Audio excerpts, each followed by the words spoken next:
नमस्ते सबैजनालाई, म डाक्टर जगत किरण ओली। आज मे 17 तारिक ओल्ड हाइपरटेन्सन डे। प्रेसर भन्नाले ब्लड प्रेसर 140/90 वा सोभन्दा बढीलाई जनाउँछ र प्रेसरलाई नियन्त्रण गर्ने केही उपायहरू हामी सिकौँ है त। नम्बर 1, ड्यास डाइट हामीले अपनाउनु पर्ने हुन्छ। त्यो भन्नाले चिल्लो कम गर्ने र सागसब्जी र फलफुलको मात्रा चाहिँ बढाउने। नुनको मात्रा कम गर्नु पर्यो। रक्सी खानुहुन्छ भने रक्सीको मात्रा नियन्त्रण गर्नुहोस् या रक्सी कम्प्लिटली बन्द गरिदिनुहोस्। र डेली एक्सर्साइज कसरत चाहिँ नितान्त आवश्यकता हुन्छ। दिनमा 30 देखि 45 मिनट जति तपाईँ दौड्नुभयो भने पनि तपाईँको प्रेसर नियन्त्रण हुन्छ।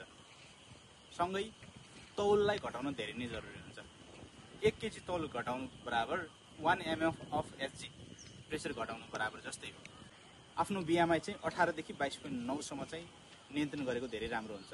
र प्रेसरलाई नियन्त्रणमा ल्याउने सबैभन्दा राम्रो उपाय भनेको चाहिँ ड्यास डाइटमै एडरेन्स हुनुभयो। तपाईँ ड्यास डाइटमै तपाईँ अड्किनुभयो भने तपाईँले 11 mm अफ एचजी प्रेसरसम्म घटाउन सक्नुहुनेछ। धन्यवाद।